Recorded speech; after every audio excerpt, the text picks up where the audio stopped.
Sailor Sarah to the supply closet. That's what he called her when the overhead pager crackled at 2 a.m., using the condescending nickname he'd coined 3 weeks ago. She didn't know that Dr. Marcus Caldwell had been watching her for exactly 17 days.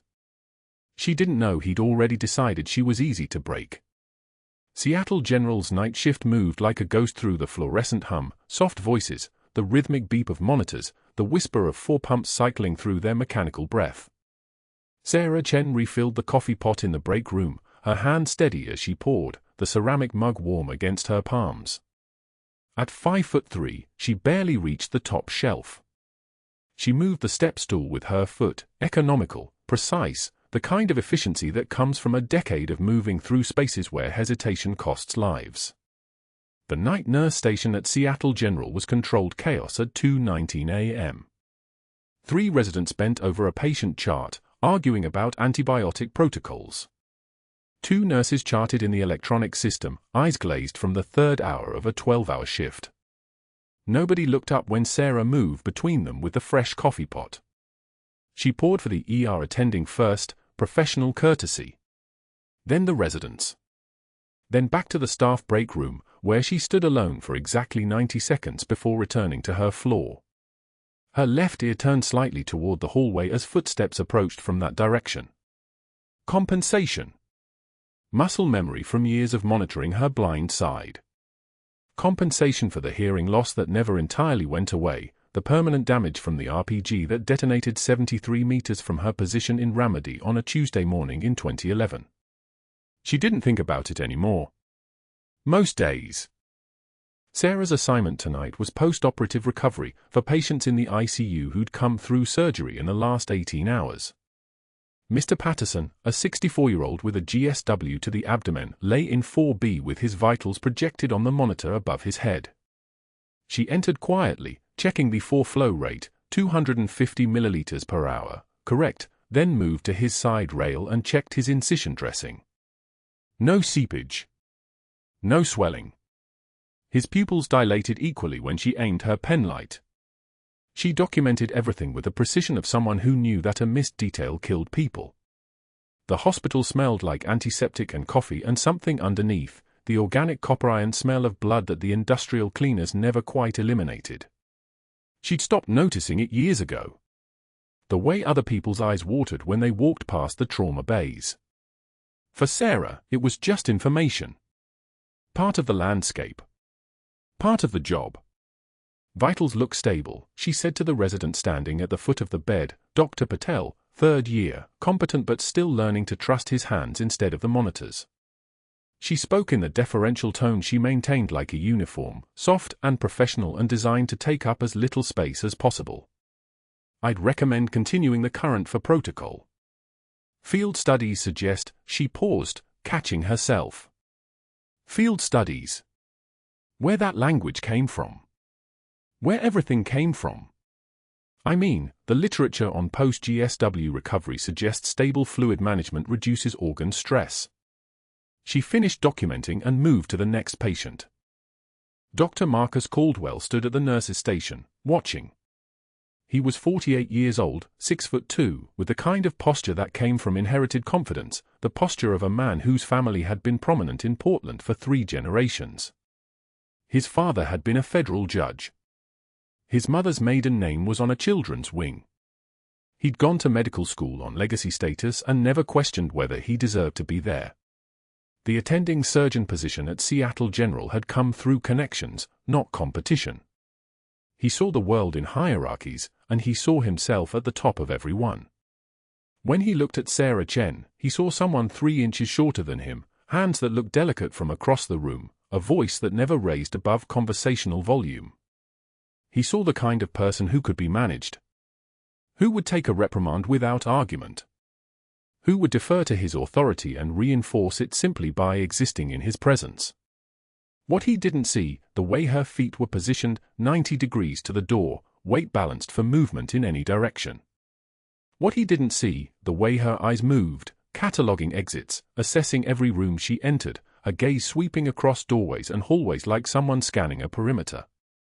What he didn't see, the calluses on her knuckles, the particular hardness that came from impact training, the way her hands moved when she stabilized a patient, not gentle, not hesitant, but controlled, surgical, certain. Sarah finished her rounds at 3:15 a.m. The post-op patients were stable. She returned to the break room to chart and found 2 residents there, Dr. Patel and a first-year named Chen, no relation, arguing about fluid management protocols. They didn't notice her. She began typing her notes into the electronic system, her fingers moving across the keyboard with the same economical precision she applied to everything else. The conservative approach is safer, Dr. Chen was saying. You reduce hemorrhagic shock risk by limiting fluid volume. Dr. Patel shook his head. In field situations, aggressive fluid resuscitation saves lives. The military studies from Iraq and Afghanistan showed. Those are combat medicine protocols, Dr. Chen interrupted. This is a hospital. Different standards.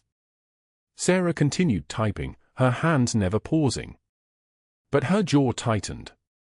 One muscle. Just once.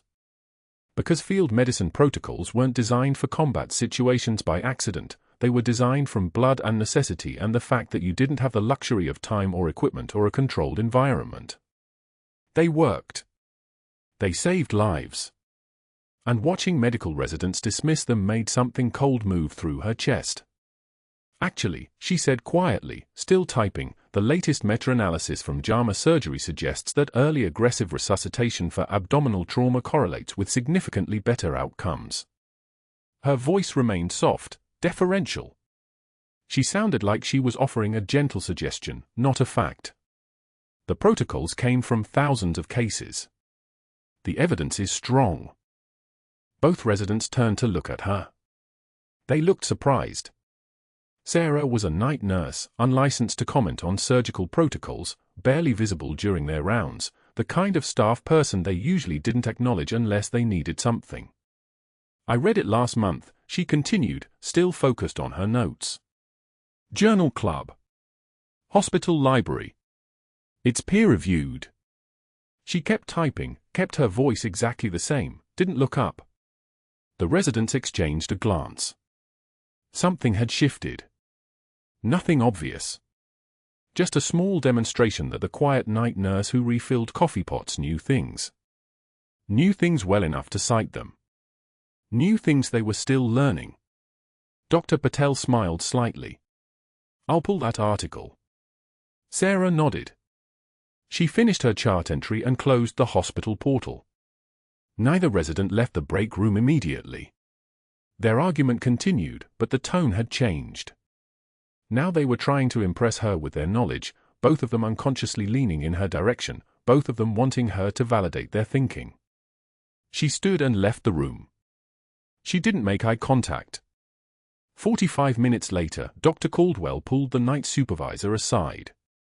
I heard Sarah Chen was giving medical advice to the residents tonight, he said casually, his tone suggesting nothing unusual. Just a comment. Just an observation he felt obligated to report. Seems like she's overstepping her role. Questioning established protocols. The supervisor, exhausted from a 10-hour shift, nodded without really listening. I'll monitor it. Caldwell smiled. He hadn't raised his voice. He hadn't needed to. The seed was planted. The framework was set. In his experience, you didn't have to do much. Just the suggestion that someone was overstepping, that someone was creating a problem, that someone needed to be managed. That was usually enough. Sarah completed her 5 a.m. medication rounds. She administered the post-op antibiotics on schedule, checked dressing changes, documented temperature trends. All of it routine. All of it exactly correct. At 6:33 a.m., as the morning shift began arriving and the night crew headed toward the staff locker room, she stopped at her locker and opened the door carefully. The top shelf held extra scrubs, folded and organized. Behind them, barely visible unless you knew to look, hung a single dog tag on a broken chain. She touched it once with her index finger, just pressure, just contact, then closed the locker and locked it. Sarah hung her badge on the hook by the exit, clocked out, and walked into the Portland morning. It was raining. The kind of rain that felt like it had been falling since before she arrived for shift, the kind that would continue after she left. She walked to the bus stop and waited, her hands in her pockets, her shoulders rounded forward in a way that made her look smaller than she was. She looked like a tired night nurse heading home after 12 hours. She looked invisible. The morning rounds began like any other, residents trailing behind Dr. Caldwell in their pressed white coats, coffee cups in hand, the overhead fluorescent lights casting everything in that particular shade of institutional grey. Sarah stood at the foot of a bed, chart in hand, watching the GSW patient's vitals. The gunshot wound to the abdomen had been stabilized 12 hours ago. Drainage tubes in place. Vitals climbing. But the antibiotic protocol on the chart made her pause. Cefoxitin and gentamicin started post-op. The timing was wrong. In field medicine, in Ramadi, in every combat stabilization she'd overseen, you pushed antibiotics within the first golden hour. Not 18 hours post-op. Not with an abdominal perforation. The contamination window had closed. Dr. Caldwell paused mid-stride. His attention swung toward her like a searchlight, pinning her in place. Yes, Nurse Chen. His voice had that particular texture, smooth, dangerous, the kind that made residents glance at their feet. Sarah kept her voice level, professional. The antibiotic timeline. Starting antibiotics at 18 hours post-op contradicts field stabilization protocol. With peritoneal contamination, we risk. I'm sorry. He turned fully now, and every resident stopped moving. Did you just question my surgical protocol? The one I developed at Johns Hopkins.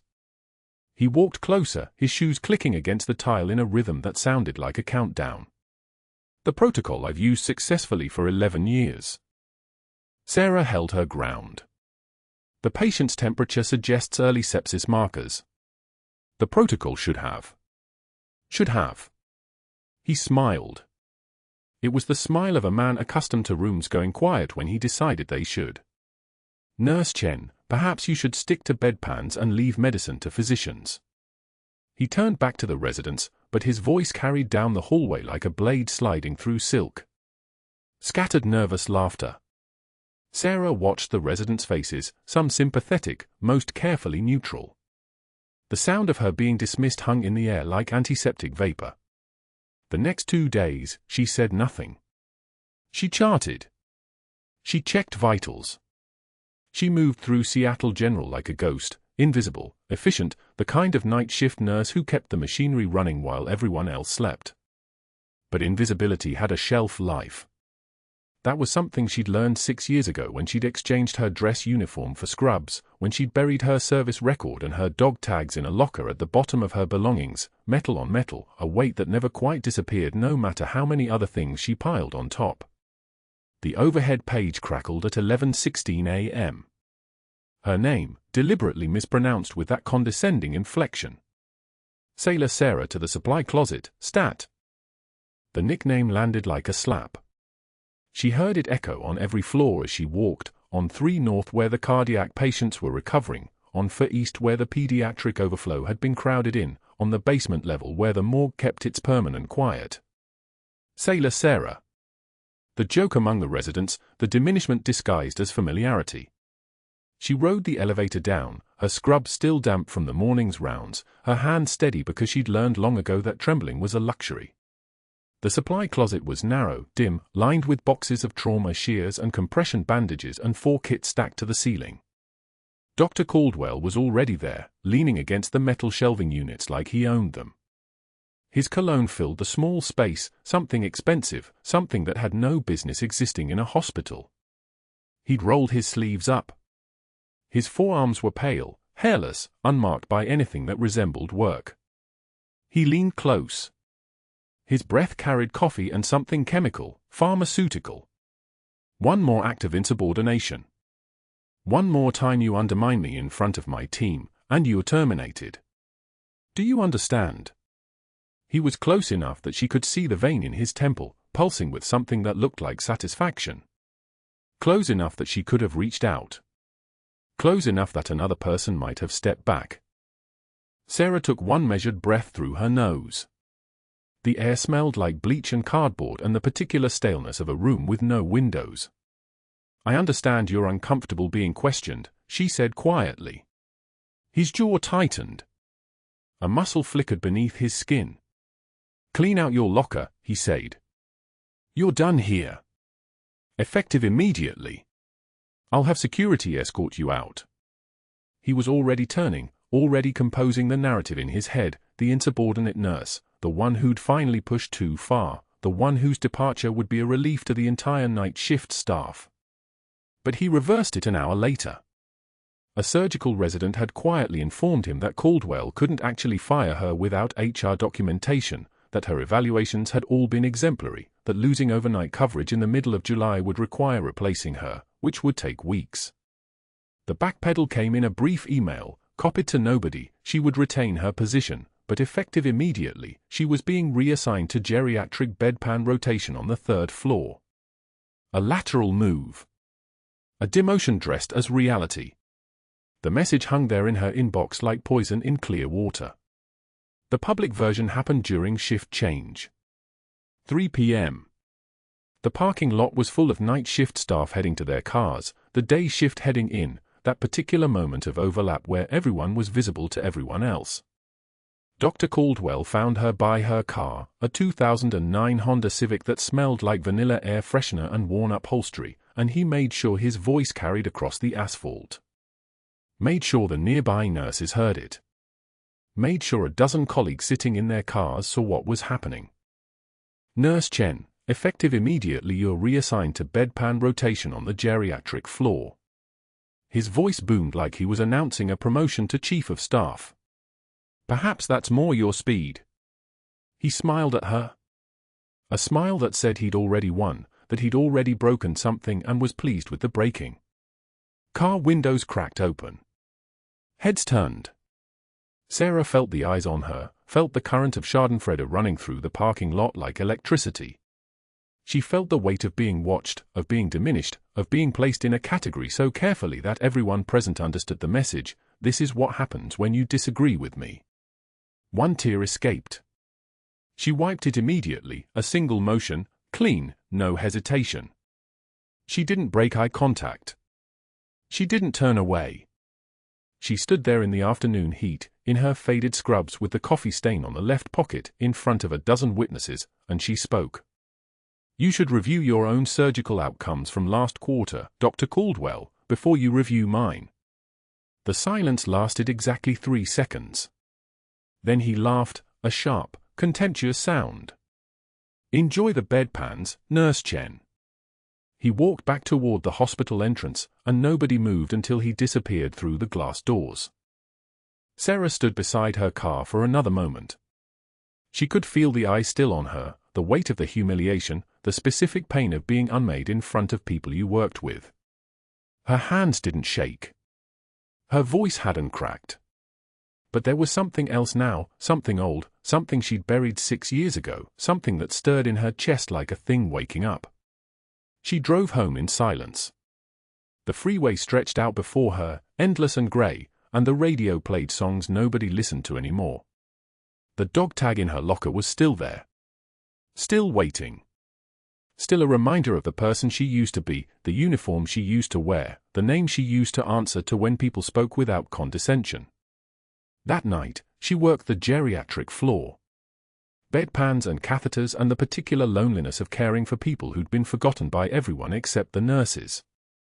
An 84-year-old named Ruth squeezed her hand at 11 p.m. "You have kind hands," Ruth said. "Hands that have held something heavy." Sarah didn't answer. But she stayed for 5 extra minutes, holding Ruth's papery fingers, feeling the truth of it, the weight that lived in her hands now, the weight that had always been there, the weight that no amount of invisibility could actually erase. At 2:11 a.m., the ER alert came through. Code red. Active threat.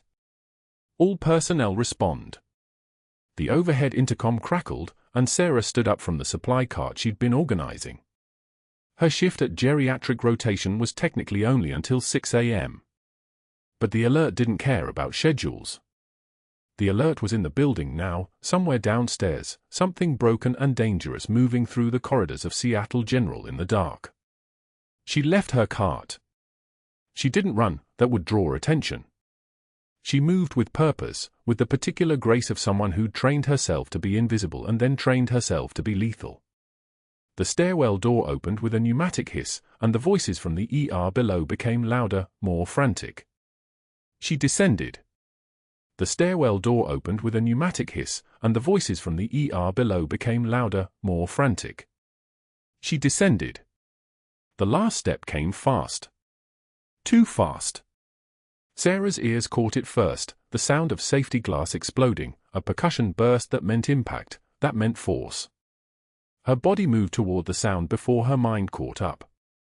The ER doors. Someone had hit them hard enough to spiderweb the reinforced glass into 1,000 crystalline fractures. A man emerged through the broken frame. 300 pounds of muscle wrapped in torn olive fatigues, boots caked with something that looked like desert soil, and in his right hand, a semi-automatic rifle held at a low ready angle. His left leg dragged slightly, the movement stiff and wrong, favoring an injury that hadn't healed right.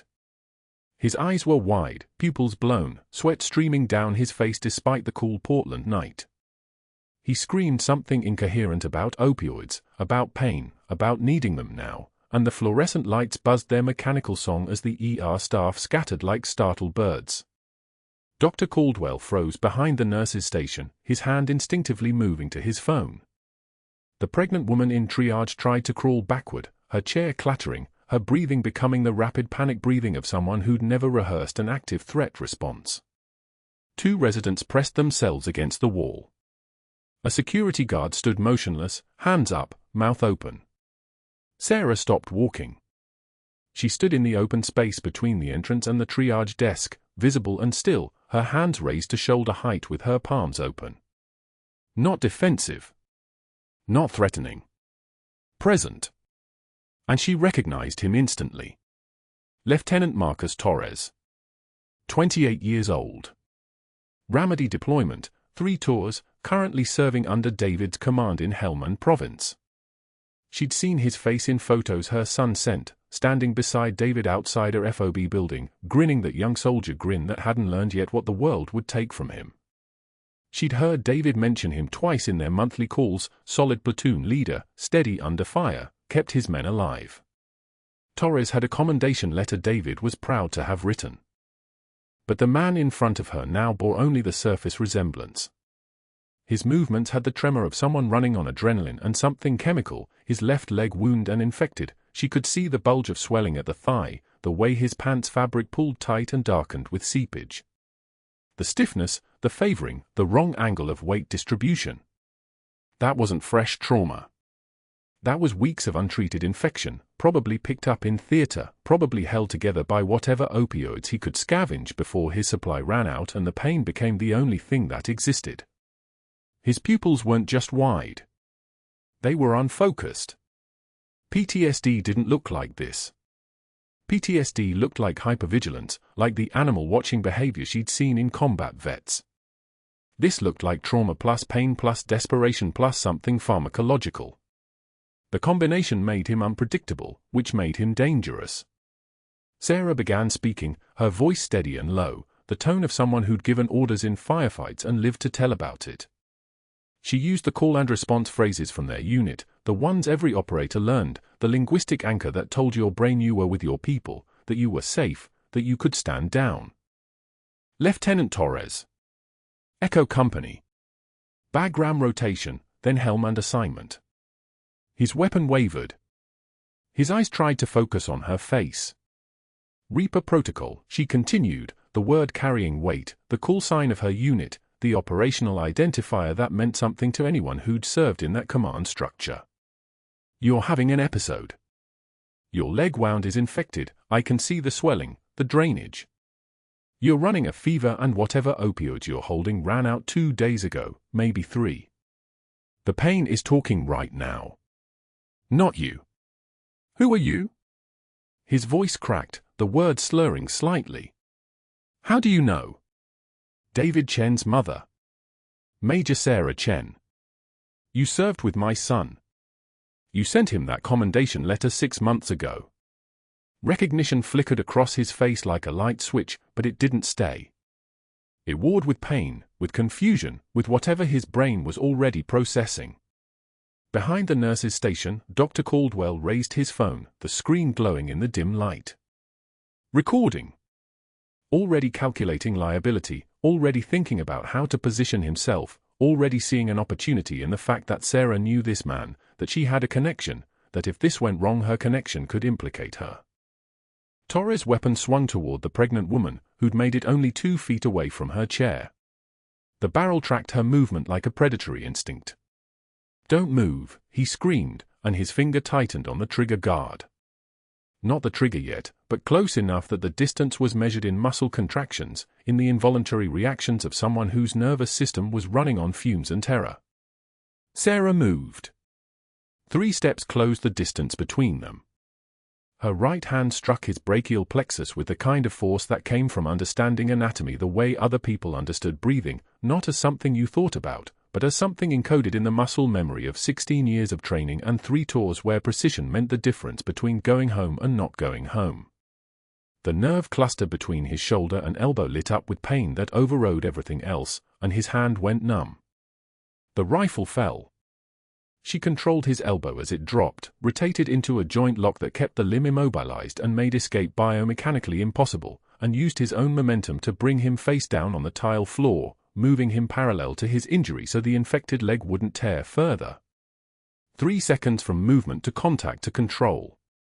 The sound of his body hitting the ground carried the weight of finality. Her knee went into his back, pinning him.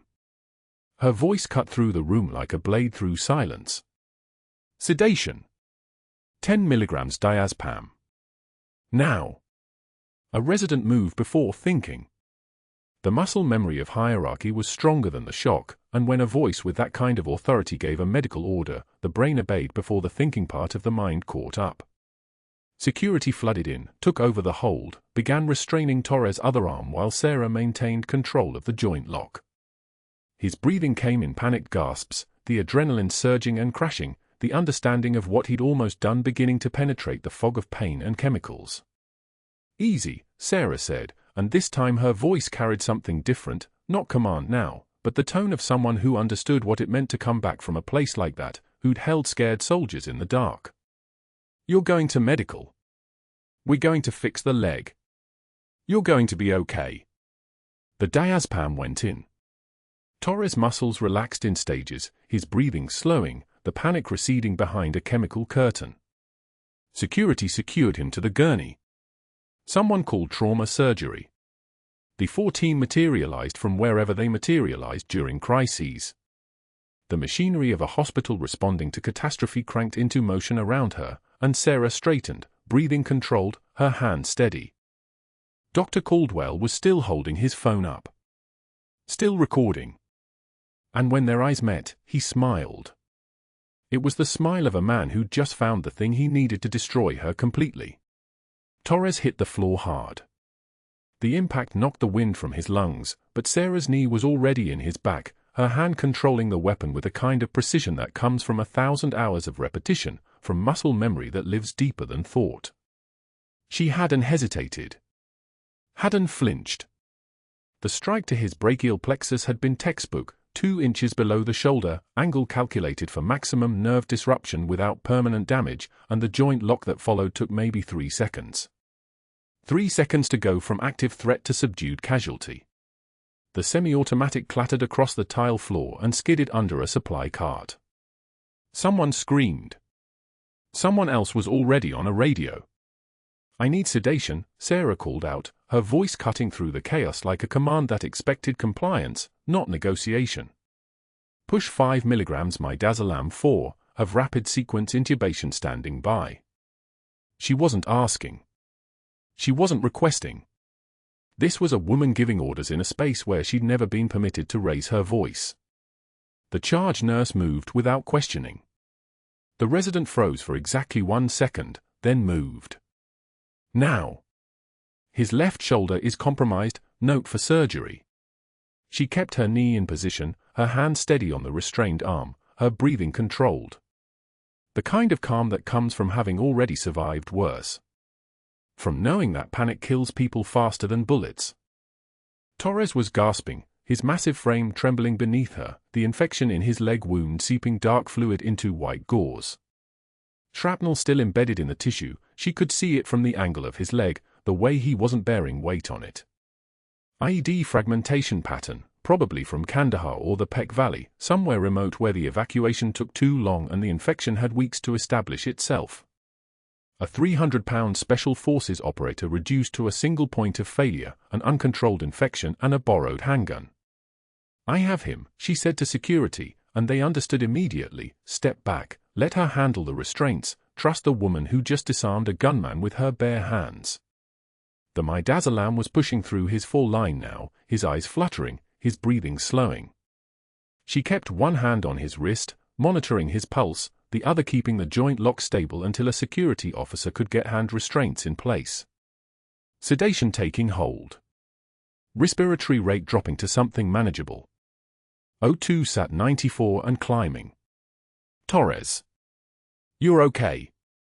You're safe now," Sarah said, and he was fading fast, but those words, those specific words, they were the de-escalation protocol from their unit, the word she'd used 100 times in the field when soldiers were panicking, when they needed to know someone had control of the situation. His eyes found hers for one more second before the midazolam took him under completely, and something in his expression shifted. Recognition.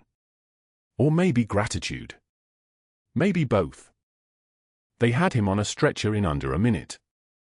Trauma surgery waiting, the infected wound needed aggressive debridement, shrapnel removal, and a massive antibiotic protocol. Dr. Patterson from trauma was already scrubbing in, moving fast, the kind of efficient motion that meant he understood the ticking clock. Infection at this stage moved fast, and Torres's immune system was already compromised from days of untreated injury and whatever medications he'd been self-medicating with. 16 hours until sepsis became a real concern. 12 until organ damage became probable. Sarah watched him disappear into the elevator toward the OR, then turned back to the ER. The pregnant woman in triage was trembling but intact. No rounds fired. No collateral damage. Just one very sick soldier who'd made a very bad choice when his own system failed him. She could see Dr. Caldwell still frozen behind the nurse's station, phone in his hand, his face a mask of something between shock and calculation. His eyes were tracking her movements the way a predator tracks prey. Like he was cataloging angles. She needed to document. Protocol required a detailed incident report for anything involving weapons discharge or physical restraint. Sarah moved to the charting station, pulled up a clean form, and began typing with the same precision she'd used on Torres's arm. Her fingers didn't shake. Never did. Not in the field. Not now. Not ever where anyone could see it. Patient arrived via ER entrance at 0247 hours presenting with acute psychiatric crisis, armed with semi-automatic rifle, she typed. Immediate de-escalation attempted using verbal techniques. Verbal de-escalation failed upon patient swinging weapon toward occupied triage area. Physical intervention implemented, brachial plexus strike to non-dominant arm, resulting in weapon release. Joint lock applied for restraint. Patient sedated with 5 mg midazolam for per standing protocol. 0 casualties. Patient transported to trauma surgery for infected wound debridement, IED fragmentation removal, and aggressive antibiotic protocol. Estimated treatment timeline, 4 to 6 hours surgical time, 7 to 10 days inpatient monitoring for sepsis risk. She documented the vital signs Torres had presented with blood pressure 168/94, heart rate 114, respiratory rate 22, O2 sat 89 on room air. Fever of 103.4. All of it clinical. All of it precise. All of it absolutely damning if someone wanted to argue excessive force. She was still typing when the HR director walked in with security. Her name was Janet something. Sarah had seen her in the hallway maybe twice in 8 years. Now she was carrying a sealed envelope that looked official and final. Nurse Chen. You need to come with us, Janet said. not a request. Sarah's hand stilled on the keyboard. We're suspending your credentials effective immediately pending investigation into the incident that occurred at 02 for 7 hours. There are serious concerns about excessive force and, Janet paused, her eyes moving to Dr. Caldwell, who was standing now, his phone still in his hand, concealment of a violent background. Sarah didn't stand up. Didn't react. Didn't give them the satisfaction of seeing her flinch.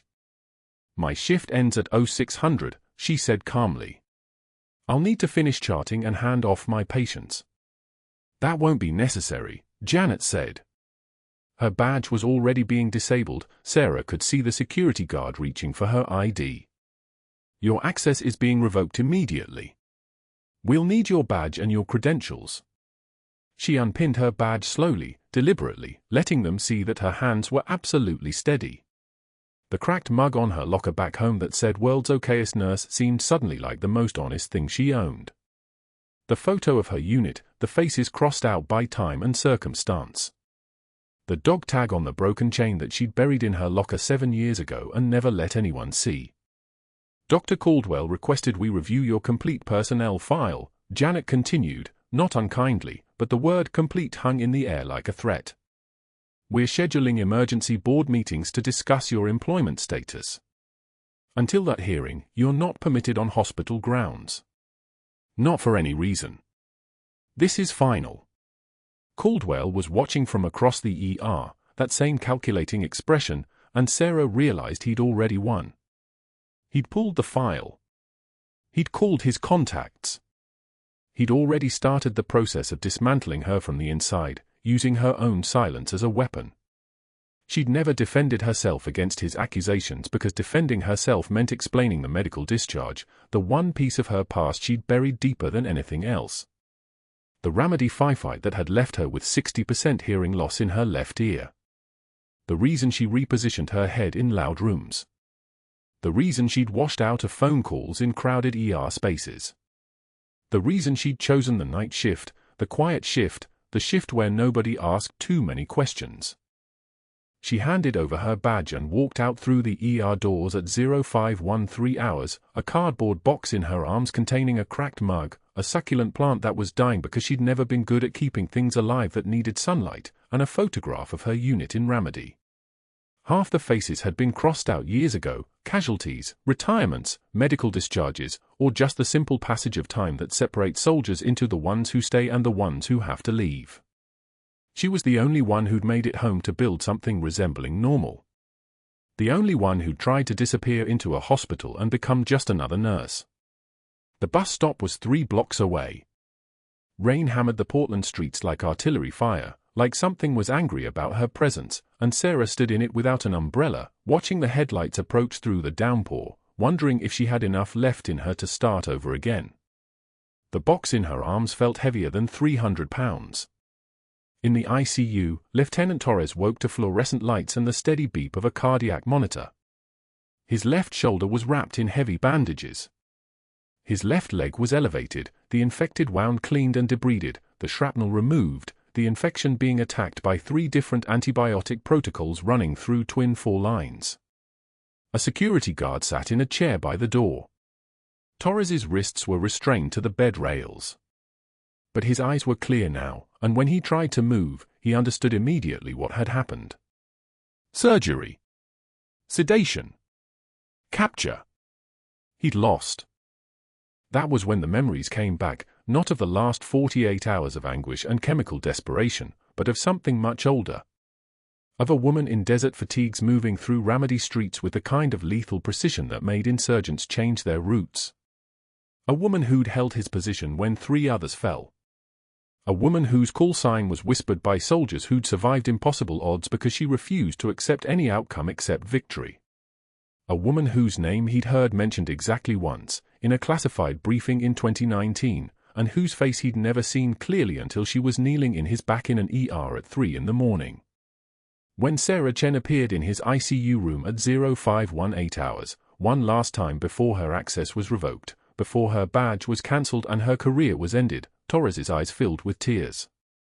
"Reaper," he whispered, and the word carried the weight of 16 hours under fire, of 43 soldiers who'd made it home, of a legend he'd only ever heard spoken in the dark. You. David's mom is Reaper. Sarah touched her finger to her lips. One gesture. One command. One final message: don't say anything. Don't confirm. Don't give Caldwell anything more to weaponize.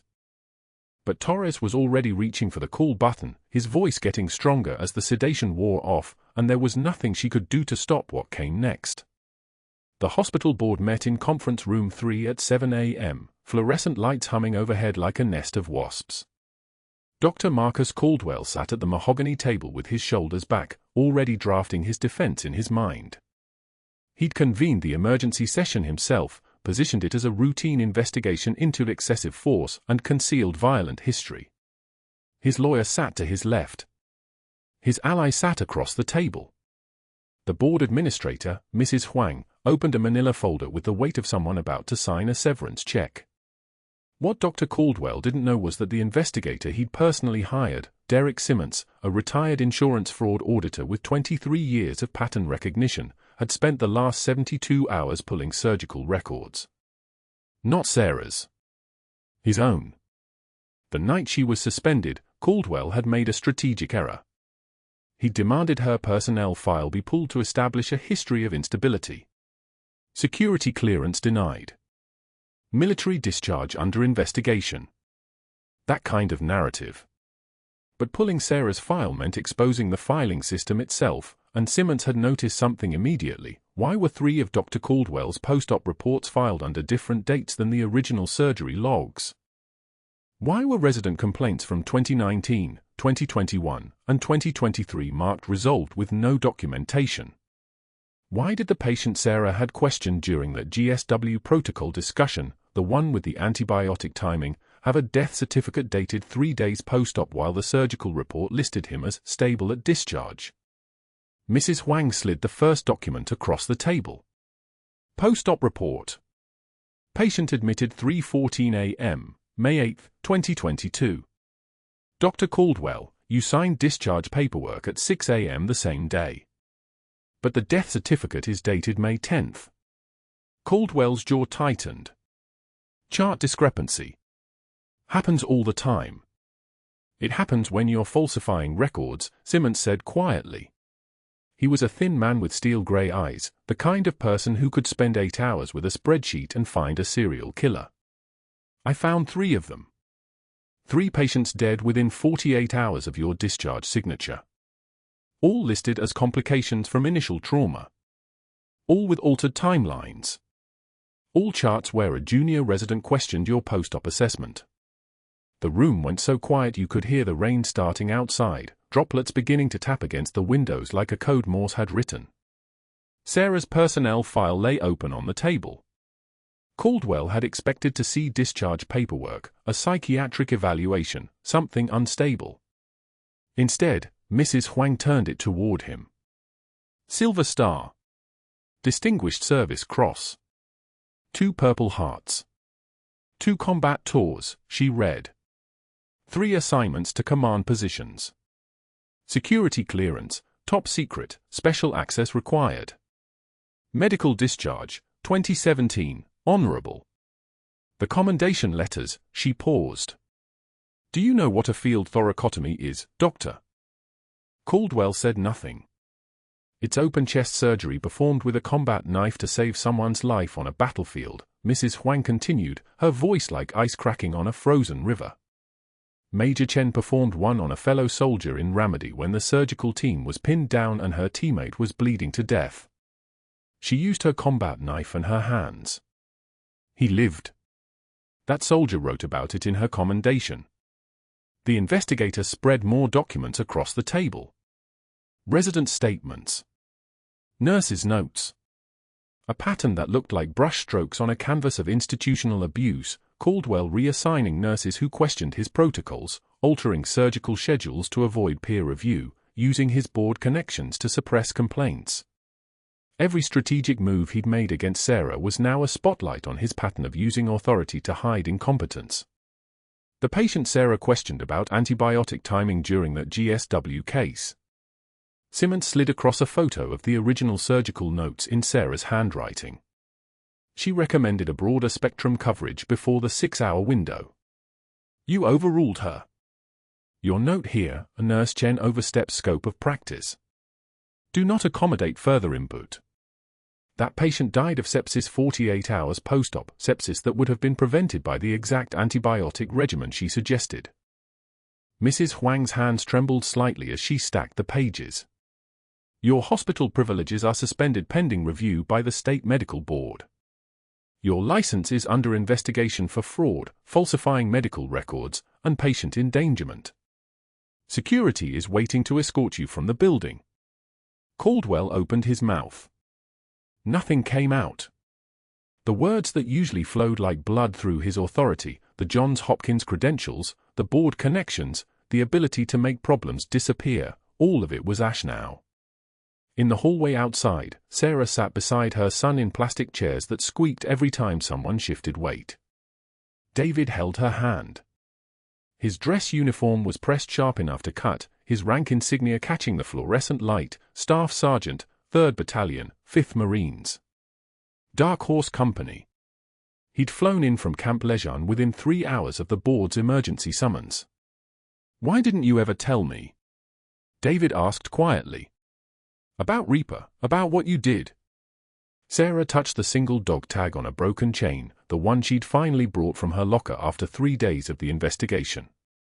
The metal was cold and smooth from 17 years of being hidden. Because that person died in Ramadi.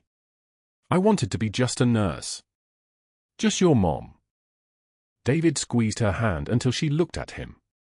His eyes were the same shape as hers, set above a jawline he'd inherited from her, steady and unmovable as stone. You're both. You've always been both. The boardroom doors opened and Mrs. Huang emerged. Her eyes found Sarah's across the hallway. She nodded once. It was barely a gesture, but it carried the weight of institutional acknowledgement, not apology, not quite, but recognition that she'd been seen. That the mistake had been noted and would never be made again. An hour later, the SEAL team leader walked into the hospital. His name was Lieutenant Commander Morrison, and he'd served under Sarah in Ramadi. He was tall enough that he had to angle his shoulders through the doorframe, and his eyes held the specific quality of someone who'd seen others choose between survival and honor, and watched Sarah choose honor. The board reconvened. Morrison stood before them with his hands clasped in front of him, his voice steady as radar. Major Chen held a defensive position for 16 hours under sustained fire while we evacuated wounded personnel. 43 lives came out of that compound because she held the line. She received the Distinguished Service Cross for that. She should have received more. He paused. In the ER footage, I watched her neutralize a threat to civilian personnel with zero excessive force and perfect threat assessment. She did it while your surgeon hid behind a counter. If you discipline her, you're disciplining the finest officer I've ever served with. That would be the biggest mistake Seattle General could make. Morrison played the security footage on the boardroom monitors. Sarah's movement was poetry, precise, economical, controlled. Torres' weapon swinging toward the pregnant woman in triage. Sarah moving like something liquid and dangerous, like apex predators hunting. The brachial plexus strike. The joint lock. 3 seconds. The weapon on the floor. Torres face down with her knee in his back and her voice calm as she ordered sedation. In the background, Dr. Caldwell's silhouette visible behind the nurse's station, frozen. The room didn't just go silent. The silence was so thick and complete it felt like drowning in air. 3 days later, Torres woke in ICU bed full with his wrist in restraints and a security guard at the door. His eyes moved slowly at first, the sedation still dragging through his system. Muscle atrophy from the infection. Weight loss from the untreated sepsis. But something in his brain was firing again, recognizing patterns, seeing faces. When Sarah entered during her final shift before the termination hearing was set to conclude, Torres' eyes tracked her. Focused. Locked. His voice came out like gravel, Reaper. Sarah checked his vitals without pausing. For flow rate, bandage integrity, monitor leads. Her hands moved with practiced precision. When she looked at him, her eyes were steady as a sniper scope. Lieutenant Torres. How's the pain? His throat worked. You're still here. For now. She adjusted the morphine drip. You're going to be okay. There's a psychiatric team waiting once you're stable. They're good. Let them help. Torres looked at the restraints on his wrist. Why didn't you let him shoot you? Sarah prepared to leave, but she paused at the door. Her voice came quiet and complete. Because you needed help. Because the woman in triage needed help. Because that's the job. She left before he could respond, before the tears started sliding down his face, not from pain, but from recognition that someone had seen his worst moment and saved him anyway. 2 hours later, David Chen stood before the hospital board in his Class A uniform, his eyes moving slowly across each face at the table. His voice was measured and precise, the kind of calm that comes from having already survived the worst. That's Major Sarah Chen. That's my commanding officer's commanding officer. That's the woman who held my unit together when half our patrol was wounded. That's Reaper. The silence lasted exactly 3 seconds. Then Mrs. Huang's voice, trembling slightly, "Thank you for that clarification, Sergeant." David nodded once and sat down beside his mother. He reached for her hand again. This time she didn't have to hide the tremor. The hospital administrator read her service file aloud with hands that shook like leaves in wind. 2 tours. Command positions. The commendation from Morrison. The letter from the soldier whose life she'd saved with a combat knife. Silver Star. Distinguished Service Cross. 2 Purple Hearts. Each medal its own sentence. Each one landing like artillery fire into the old narrative they believed about her. The investigator delivered his secondary finding next, his voice clinical and precise. Dr. Caldwell orchestrated this investigation to hide his own malpractice. The very file review he demanded is the evidence that will prosecute him. I found pattern documentation dating back 15 years. Residents driven out. Nurses demoted. A systematic use of institutional authority to cover incompetence. The State Medical Board is now in possession of complete evidence. Criminal referral is being filed tomorrow. Dr. Caldwell opened his mouth. Nothing came out. The room had already moved on, already shifted to a new reality where he was a perpetrator instead of a victim, where his authority meant less than the weight of falsified documents and dead patients and a nurse who'd been extraordinary all along. 2 months later, Sarah walked through Seattle General's main entrance at 10 p.m. The new night security guard stood at attention, Dr. Marcus Caldwell in an ill-fitting grey uniform that hung wrong on his shoulders, stripped of his medical license and his pride, working the only hospital job the settlement allowed. His gaze fled when she approached. She walked past without acknowledgement. That wasn't mercy. That was just the acknowledgement that some people were already dead. She didn't need to confirm it. In the staff lounge, Sarah pinned the single dog tag on a broken chain to the memorial board beside photos of healthcare workers lost to burnout, to compassion fatigue, to the invisible weight of saving lives. The engraving caught the light, Major Sarah Reaper Chen, Ramadi 2017. She was finally allowing that version of herself to rest alongside the nurse she'd become. Not hidden. Integrated. Both. A new resident nervously asked her opinion on a trauma protocol during rounds, and this time Sarah answered fully, completely, with authority. Her voice had changed. It was the same vocal cords but different somehow, deeper, weighted with the kind of confidence that doesn't need to announce itself. Lieutenant Torres sent a letter from the psychiatric hospital where he was in treatment for PTSD. 3 pages. The words "thank you" appeared 14 times. He'd started therapy. Started medication that actually worked. Started recognizing that his worst moment could become his beginning instead of his ending. David's unit sent a challenge coin with a note on the back. Our CO says his CO is the baddest person he knows. Proud to serve under your shadow. The overnight shift continued in fluorescent light and antiseptic air. Sarah checked vitals, refilled coffee, adjusted for drips with those same hands that could perform surgery with a blade and hold a beating heart and sign her name to orders that saved lives. The trembling was gone. The need to hide was gone. The woman who'd walked these corridors invisible was still walking them, but now she was visible, and nobody in Seattle General would ever mistake her for just a nurse again. Heroes walk among us. Sometimes in scrub saving lives in the dark. If you're enjoying the story so far, hit that like button. And I'd love to know, drop a comment telling us where you're watching from.